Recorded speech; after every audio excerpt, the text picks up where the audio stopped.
She's looking nice. Don't mind the litter.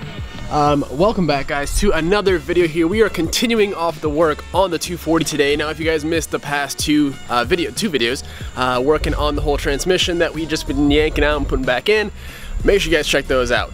Now, I decided to make it kind of a two-part deal because I made that first video and I was like, wow, I still have like 2 hours left of footage. So if I were to make it all one video, it would have been way too long. So I figured I'd make it in 2 videos, release them one after another, and we'll be good to go. So today, as you guys would remember, we have to kind of go ahead and complete the inside, clean everything up. We're also gonna go ahead and try to rotate the shifter back to its original orientation, get everything back in place, see how we fit up, line up, clean everything up, give the whole car a nice clean because it's literally been probably 3 weeks since it's seen any water. And yeah, we'll continue with our day. We have some stuff planned and we'll get into that a little bit later, but let's just get started. Also, if you guys actually tossed a vote in, or more than one, please let me know in the comments below to help get this car and myself to SEMA. Thank you so much. Like, honestly, to the second round, we're currently in the second round. It continues on until October 16th, and then we're gonna be left with the final 2. Hopefully, I'm in the final 2. And at that point, both of us are going to Vegas. So I told you guys if we make it there, we will be doing like a car giveaway or like an Xbox, like a few Xboxes, just because I want to include my international viewers, and I can't really ship a car overseas. I could, but so we'll figure something out. We'll make sure you guys get hooked up. Thinking about wrapping the car for the event just to make it super clean. I know I love the red. I love the red. That's why we're not painting the car. If I wrap it, I have a huge kind of idea for the car in the long run, in the next year or two, as far as getting it just cherry, as we say. So we'll talk about that later. Let's just continue this video. First things first, guys, we will just go ahead and remove these for Allen. That's too small. Thought I had the tool here, just so you guys can have like a reference point. This is neutral. You can already see it's pointed forward, and now third, pretty far. Now fifth. I mean, that's a reach, even for me. Like, we'll see if we can kind of reverse the whole orientation to make it a little bit better for us. Now, some of you might be looking at this and saying, "Hey, that's pointed way over to the passenger side." Now, it's just habit of mine, but with the factory downpipe, well, the OEM style downpipe for the S13 swap for the RB. You want to push they recommend pushing the transmission all the way to the passenger side just to have that clearance with the steering shaft. Now with my custom downpipe, I really don't even need to do that. Like I said, it's just habit. So when I'm under the motor, I just shove the tranny over to the passenger side just so you have as much clearance on the steering shaft as possible. But that's the reason why. Get that out the way, and then we bring her up, spin her around. But then there we go. Now this is where I'm wondering, like, yeah, it's pointed back now. I'm just curious that when I pop it into fourth, that it's not gonna hit my trim and stuff like that, back here. So let's just experiment. Can't hurt to give it a shot. Let's just start buzzing screws in and see if we can get somewhere here.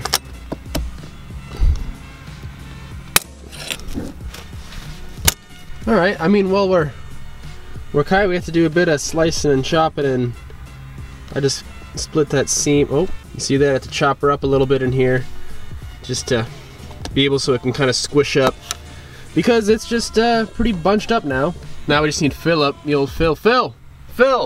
Now the shifter is adjustable. I have it currently at the lowest setting, but you can raise it about 2 inches, which is pretty cute. Something about a good feeling shifter changes the whole feel of a car, like completely.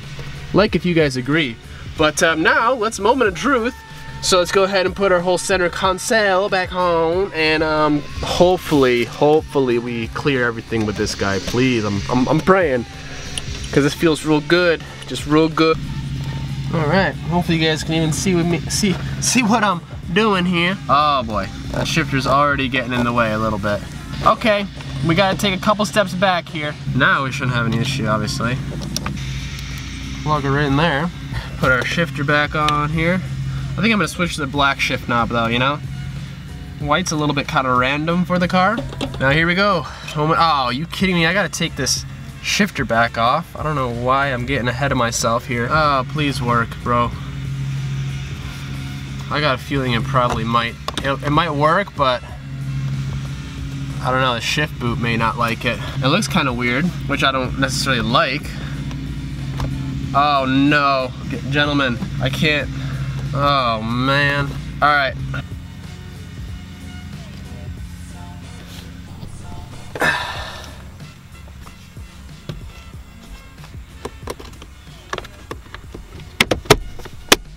Moment of truth. Ugh. This boot just doesn't like it, man. Oh boy, oh boy. Get a KA trans, they said. It'll be fine, they said. Alright guys, so I got it to a point where I was able to actually get it to fit. Basically what I did is I just kind of took off the shift boot off its like little kind of little bracket slot holders, whatever you want to call them. So now it is kind of unfortunate that, like, you know, this will peek through, so it's not ideal. Now I think I definitely need to go ahead and just clean out this whole car, vacuum it, give the dash a nice wipe down, you know, and just get everything looking really good.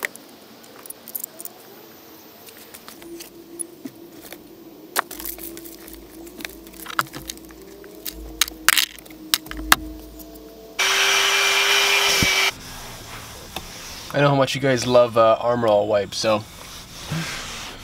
Now obviously Armor All wipes are not ideal. It's just kind of like the only thing I have laying around at the garage right as of now. I can't even speak today. But the interior is looking a whole lot nicer. I'm gonna go ahead and just lint roll the seats. I'm gonna go ahead and get some of the kick paneling panels cleaned up a little bit, and should be looking good as new again. I still can't get over this though. Like, this is really gonna bother me. I could get like a custom shifter. One that kind of angles back forward and then straight up at like a...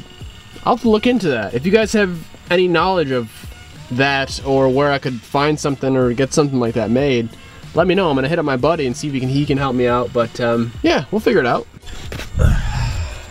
Okay, well, today it definitely was a little bit easier going, and so far it's been going a whole lot smoother than yesterday. I mean, woo, look at her. Damn. I mean, I still haven't washed it. Don't mind the litter right there, but oh man, it's good.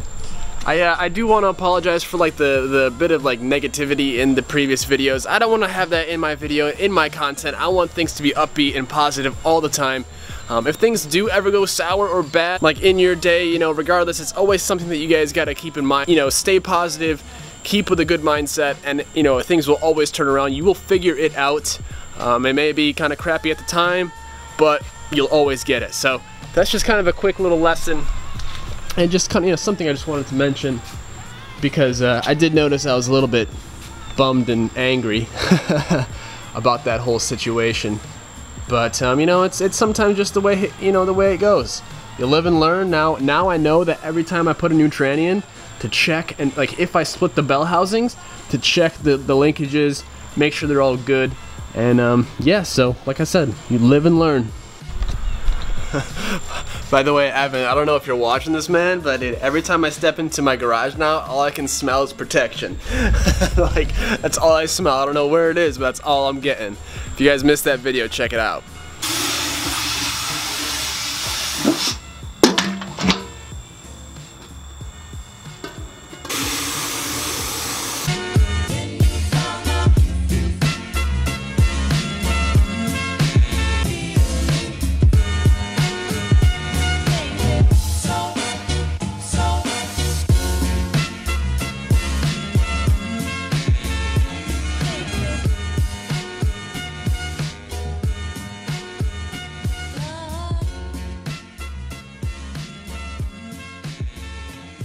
Oh man, she looks nice and glassy now.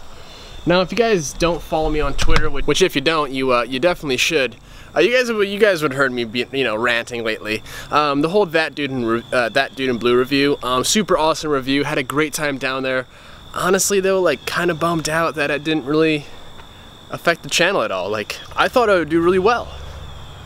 I mean, I was thinking like 40,000 subs, which I guess my mind's just out the water, but like I was thinking we was gonna like hit 100,000 subscribers, and we maybe gained like 600, so a little off, but it is what it is.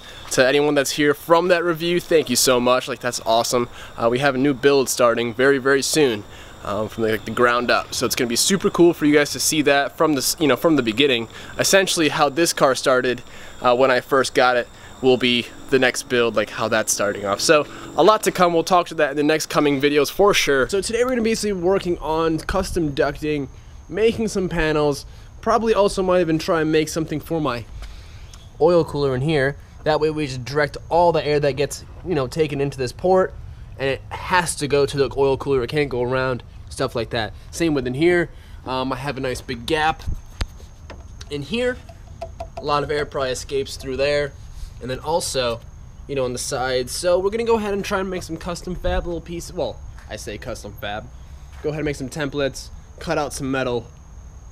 Should be pretty cool. Oh, by the way, G2 Carbon makes some pretty crazy stuff, so check them out. Link in the description. Now I think my thermostat might need to be changed out as well. It is a Mishimoto one, but it might just be rusted up. So we're gonna go ahead and just toss an OEM one.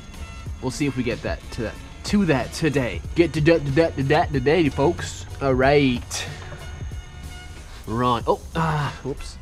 Well, first off, this is a custom tucked radiator, fully custom setup. I have a video. Hopefully I'll link it up in the top right corner for you guys. Pretty rad setup. Definitely cheaper than the whole Chase Bay deal, but it works just as good. So, just looking at this here, I'm just trying to figure out how we want to do this. Well, for the top little part here, I'm probably just gonna go and buy like some like window sealing foam. And go, is that a live bug right there? You a live bug? Because strictly speaking, I just have these cut out, and that's essentially it for the radiator. Like, that's all the air it really sees. So, and I definitely need to get a better fan. So if you guys have any recommendations for a 12-inch fan that like blows like 2,000 to 3,000 CFM, let me know. All right, so we got our wheel off. Now we have some pretty decent access to our oil cooler, which you guys can see is running. So basically I'm just gonna try and box it all off. So the only way the air can escape through the hole up front, you guys can see, through that hole is going through the core of the cooler. That's the only way that we're gonna make it possible. So how about we just get right to work? I got me some cardboard as some templates, and I'm gonna go ahead and cut it all to size. And then it's nice because the actual cooler has already some little tabs and brackets that we can kind of go ahead and utilize. So, what do you guys say we get to making our first piece?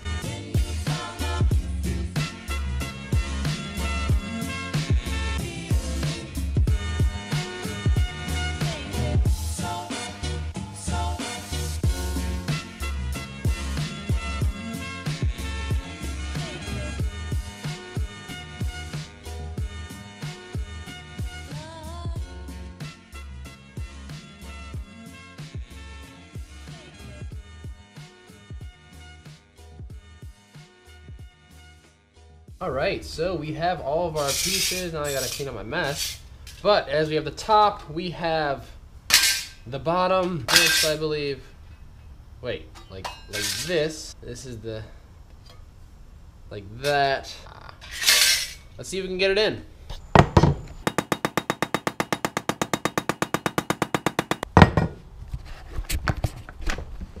Okay, so after a bunch of kind of beating this thing and kind of shaping it, obviously it's not perfect because I don't really have like any metal fab, equipment besides a hammer in my hands. But this is some super easy stuff. You can just buy at Home Depot. So this is the first piece. Sorry, get this out of the way.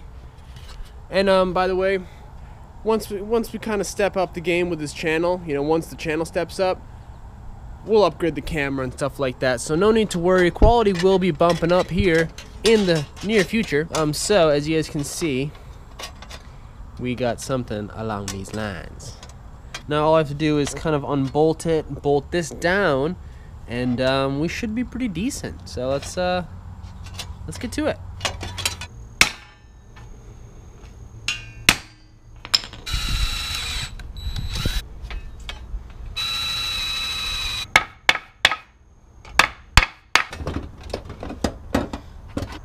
On the money. Alright, here we are continuing. Now we're trying out this wide new update field of view lens thing. It's not like a fisheye deal. Let me know how it looks on camera, how you guys like it. Alright, so like I said, we are pretty much done. Now the only thing is this has a bit of... Alright, so quick update. As you guys can see, I mean it's now resting on it, so we got that sorted out. Now we just fill up the gap in the back. So a little vacuum line trick, maybe a little hose line or a few line hose, you know, we'll see. Seeing the bucket of joy here. Right. Well, came out pretty rad. As another storm brews out here, we're making some pretty awesome progress. Now I'm almost done. Just basically just have to go ahead and bolt it all up. But as you guys can see, that's like this piece right here is real nice. Got it resting on our bash bar right here. And we're actually gonna go ahead and put like a vacuum line right there, because there is a bit of a gap, just enough for like a tiny little like windshield washer vacuum line to go in. Cut it in half, splice it right over. I think also G2 Carbon is gonna be hooking it up with a little trim duct thing, so you probably will not even be able to see that when it's complete. We got the bottom tray right there. Hopefully the camera angle's probably not too great. Got it bolted up there, as you guys can see, nice and flush with the back of the cooler. And then we have this piece right there. Like I said, just have to tighten it all together. But I mean, now we basically have a straight up duct, to whereas all the air that comes through this hole has to go through the cooler. Now there is a little bit of a gap just in there. You can see some daylight. But compared to how it was, I'm sure there's going to be a pretty decent, you know, beneficial upgrade just by doing that. So go ahead and let the gasket stuff dry. I'm going to tighten everything up, and I don't know, boys. I think that's pretty solid. All right, well, that's going to be it for this one, guys. Hopefully you guys enjoyed it. We got a bunch of stuff done on the S13, just as we hoped to. The cooling mod actually came out pretty awesome. It still functions. It works really well. It actually, I noticed it. I figured there's no need to do this in like a test. I just saw that it kept it about 15 degrees cooler, 10 to 15 degrees cooler. Huge differences. Now, if we want to, I guess we could go ahead and toss a little 5-inch fan on the back of it, just so in traffic, if we did want it to cool it down, that's how we would do so. But that's gonna be it, guys. It's a long one. I want to say thank you guys for watching. I appreciate all the love, all the support. Thank you for everyone out there who voted. Only guys who voted to help me get to SEMA will be entered in the giveaway. Going back to the whole short shifter deal, ideally it would be super awesome. Now, first off, we are going to try and modify the shifter to get it sit up forward. And also, I would obviously love to get a whole new tranny kind of shifter hole tunnel made up. The way we have it set up and chopped up is not ideal, obviously. It's just with our current tool setup and what we have available to us. It's not really, we can't really do too much more with that as of right now. But I'd love to kind of chop out a bigger hole, weld it up, and then cut a perfect, you know, factory size hole, just how it would be in a new position. We'll get there. Hopefully when we get a garage, we'll have a welder and stuff coming soon. So everything's on the way, guys. Make sure you guys subscribe, follow me on Instagram. A lot of big stuff happening. I'll catch you guys in the next one. Big build starting soon. Thanks, guys. Later.